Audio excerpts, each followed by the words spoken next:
Hi viewers, welcome to our channel. ప్రస్తుతం మనతో పాటు సీనియర్ పొలిటీషియన్ అండ్ మాజీ హోంమంత్రి మైసూర్ రెడ్డి గారు ఉన్నారు. వారితో ఒకసారి మాట్లాడదాం. సార్ నమస్కారం. నమస్కారం. సార్, జగన్ గారి పైన అటు సిద్ధం సభలో యాత్ర చేస్తున్న ఆయన పైన ఎవరో రాయి విసరంతో గాయం అవడం చూస్తున్నాం. ఆ కన్నంత వాపు నిన్నటి నుంచి కూడా ఈ సోషల్ మీడియాలో ఫుల్ ట్రెండింగ్లో ఉంది. అసలు ఈ దాడి చేసింది ఎవరనుకోవచ్చు? వాళ్ళైతే వైసీపీ అని చెప్పేసి ఆరోపించడం, వాళ్ళందరూ కూడా ప్రెస్ మీట్ పెట్టి ఇదంతా టీడీపీ కుట్ర అని కూడా చెప్పడం చూస్తున్నాం. సార్, మీ ఒపీనియన్ అసలు ఏం జరిగిందంటారు సార్? అంటే ఇవి ఇప్పటి నుంచే కాదు, ఎప్పటి నుంచో కూడా నాయకులు సభల్లో ప్రసంగించడంలో కానీ, ప్రసంగించే సమయంలో కానీ, తర్వాత ఇట్లా యాత్రలు చేస్తున్నప్పుడు కోడిగుడ్లో, అరటి తొక్కలో మట్టి రాళ్ళు విసురుతుంటారు సహజంగానే. ఇందులో ఏమంటుందంటే బాధితులు ఉంటారు. అంటే డైరెక్ట్గా నాయకుడి వల్ల బాధితులు కాకపోయినా కింద యంత్రాంగం వల్ల ఏమన్నా పొరపాటు జరిగినప్పుడు ఆ కోపాన్ని నాయకుల మీద చూపిస్తుంటారు. అది అటువంటి చిల్లర చేష్టగానే చూడాలి. కానీ ఈ ఇటీవల కాలంలో ఇది ఒక ఫ్యాషన్ అయిపోయింది, ఒకరి మీద ఒకరు ప్రత్యారోపణలు చేసుకోవడం. ఎందుకంటే ఈ సంఘటన బట్టి చూసినప్పుడు ఏదో షూటింగ్ చేస్తే చిన్నదేదో వచ్చి తగిలింది అని అంటున్నారు. గాయం అయితే చూశాను నేను కూడా ఫోటోల్లో. అవి ఎవరో గుంపులో నుంచి విసిరిండొచ్చు. పోలీసులు తెలుగుదేశం వారు పోలీసులు వైపులేమో అది ఇది అని అంటున్నారు. అంటే ఇంతమంది పోలీసులు ఉన్న జనం కట్టడి చేయడం అనేది ఒక ఇబ్బందికర సమస్య ఎవరికైనా. కానీ వచ్చిన జనాన్ని ఎవరు పొమ్మనిలేము, ఎందుకంటే నాయకుని చూసిన జనం ఉంటారు కాబట్టి. వాళ్ళల్లో ఒకరో ఇద్దరో తప్పుడు పనులు చేసే వాళ్ళు ఉంటారు. వాళ్ళు ఎవరైనా గుర్తించడానికి అంత సులభం కాదు. జనాన్ని దగ్గరికి రానికుండా పెట్టలేరు. పెట్టినప్పుడు అదొక ఇబ్బందికర సమస్య పోలీసులకు కూడా, యంత్రాంగంకు. ఎవరైతే భద్రత చూస్తుంటారో, విఐపి భద్రత చూస్తుంటారో వాళ్ళకు ఒక ఇబ్బందికర సమస్య. ఎవరు గుంపులో నుంచి తీసివేస్తారు, టక్కన వేస్తే అది ఎవరు వేసినారని ఎవరు గుర్తించరు. అటువంటి తీసుకొని హత్యాయత్నం అనడము అది అంత అనుచిత పదం కాదు. అది వాడికి, ఎందుకంటే అక్కడ ఏదన్నా ఇబ్బంది జరిగిన వాళ్ళు ఒకరు ఇద్దరు ఇటువంటి చేష్టలు చేస్తుంటారు. మైలేజ్, ఎన్నికల్లో మైలేజ్ సంపాదించుకోవాలని ఆలోచన చేయడము, అటువంటి సంఘటనను, అది అంత మంచి సాంప్రదాయం కాదు. అదేవిధంగా ఇది డ్రామా, వాళ్ళు ఆడించుకున్న డ్రామా అని తెలుగుదేశం ఆడడం కూడా అది మంచి సాంప్రదాయం కాదు. ఇది గుంపులో గోయిందా అన్నట్టు ఎవరో ఒకరు జరుగుతుంటాయి.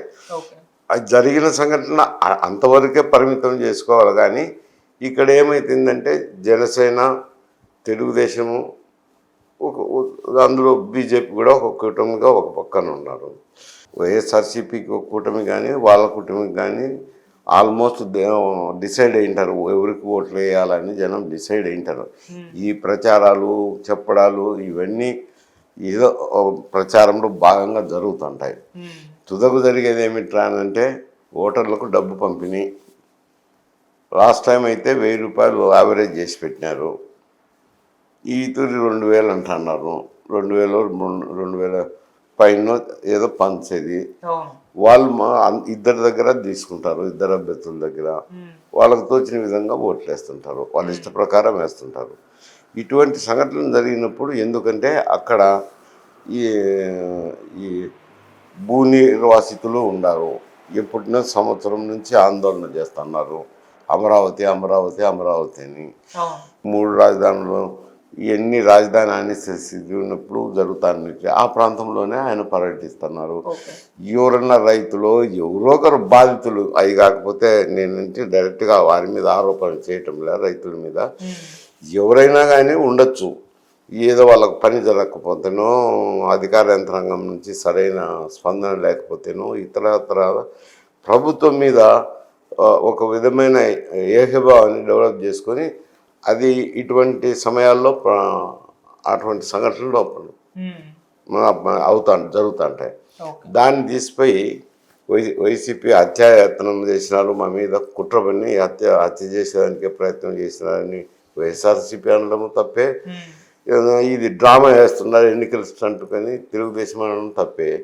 చిన్న సంఘటనను ఇద్దరు రాజకీయ అడ్వాంటేజ్, పొలిటికల్ అడ్వాంటేజ్ కోసం తీసుకుంటున్నారు. ఓకే. అంటే సార్ మరి ఇప్పుడు ఇది పొలిటికల్ అడ్వాంటేజ్ తీసుకునే ప్రయత్నం చేస్తున్నారు కదా, ఎవరికి అడ్వాంటేజ్గా మారే ఛాన్స్ ఉంది, అసలు మారుతుందంటారా? అంటే ఎప్పుడో ఒక మాట జరిగితే ఏదన్నా పొలిటికల్ అడ్వాంటేజ్ వస్తుందేమో కానీ వైజాగ్లో అటువంటి కోడికత్తి సంఘటన జరిగా చంపాలనుకున్నాడు కోడికత్తి ఎవరన్నా తీసుకొని పోతారా? అత్యాత్మ చేసేదానికి ఎవడు కోడికత్తి తీసుకొని పోడు. ఒకవేళ ఇక్కడ కూడా ఇదేమి ఏరుగంత కాల్చినారు అని అంటే గంత కాల్చేవాడు ఏరు గంత కాల్చిన అసలు గంతనే కాలుస్తాడు. హత్య చేయాలనుకుంటే అసలు గంతనే అది కంతకు తగులుతూనే పైన తగులుతూనే ఏడ తగిలినా పోతారు మనిషి.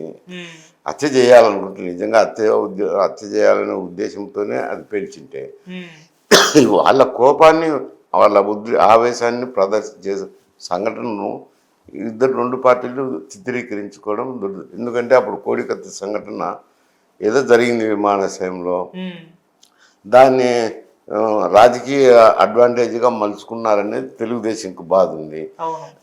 ఇప్పుడు కూడా ఈ సంఘటన కూడా రాజకీయ అడ్వాంటేజ్ మలుచుకోవాలని ప్రయత్నం చేస్తున్నారు వైఎస్ఆర్సీపీ అని. అది డ్రామా అని వాళ్ళు చెప్పడం తప్పే ఉంటారు. ఇంతమంది జనం ప్రజానికం వచ్చినప్పుడు ప్రభుత్వం నుంచి పని జరగకపోతే వాళ్ళకు నిరాశ నిస్పృహలు ఉన్నప్పుడు ఆ నిరాశ నిస్పృహను ఈ విధంగా ప్రదర్శిస్తుంటారు. అటువంటి సంఘటన కింద తీసుకోవాల్సింది.